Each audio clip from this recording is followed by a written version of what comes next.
Si t'es fan de BMW ancienne et que tu veux t'acheter une valise de diagnostic, regarde bien ça. J'ai acheté cette valise Diag 700 € maintenant à 500 € avec la promotion pour remplacer mon vieux PC. Impar, Ista, BMW Scanner, Delphi. Autocom sur le papier Diag de 1996 à 2025 dans le réel bien différent. Donc on passe sur l'exemple sur un BMW X553 de 2003. En fait, concrètement, ce qu'on demande à une tablette de diagnostic sur des voitures anciennes comme celle-là, c'est vraiment de faire des lectures simples, suppression de vidange, entretien et la lecture code de défaut. Et en fait, là, déjà, on est obligé de rentrer le VIN sur les voitures anciennes, c'est assez chiant. Effectivement, elle peut le faire, mais c'est très compliqué quand on descend sur les modèles qui sont avant 2000, voire même les modèles avant 2010 sur certains, par exemple sur les françaises, les Peugeot, les Renault, Citroën, etc. C'est assez compliqué. Donc en fait, le matériel reste quand même très bien. Vous avez BMW Scanner, vous avez ISTA, vous avez ISTA+, vous avez INPA. Et en fait, il y a des vendeurs, des préparateurs qui vous font des ordis déjà tout prêts à l'emploi. Vous les avez sur eBay.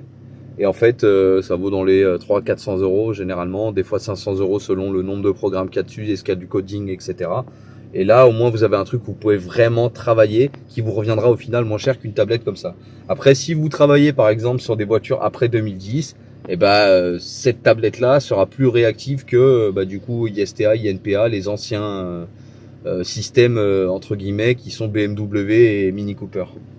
Après, pour parler du scanner, donc en topologie mapping, on peut pas non plus critiquer, c'est vraiment bien. Donc j'ai pas eu l'occasion de l'essayer, mais apparemment celle-là, elle fait les synchronisations AWS. Du coup, par rapport aux points positifs, c'est mis à jour quasiment tous les jours. Faut juste avoir internet ou partage de connexion. Au niveau multimarque et des fonctions spéciales, donc on est quand même sur 42 fonctions. Donc c'est quelque chose qui est assez correct. Elle bug pas trop. Après, pour un truc à 700 €, je trouve c'est normal. Mais bon, il y en a beaucoup qui bug. Faut le savoir aussi. Après, donc sur les points négatifs de la tablette, c'est vraiment, c'est pas adapté aux anciennes en fait.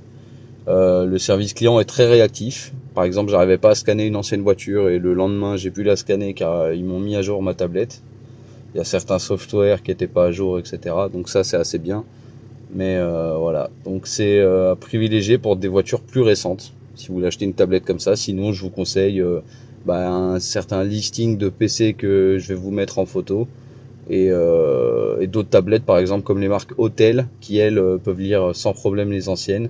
Si c'est écrit de 96 à 2025, elle fera de 96 à 2025. Parce que celle-là, c'est spécifié de 96 à 2025, mais le hic, c'est que c'est pas comme c'était prévu.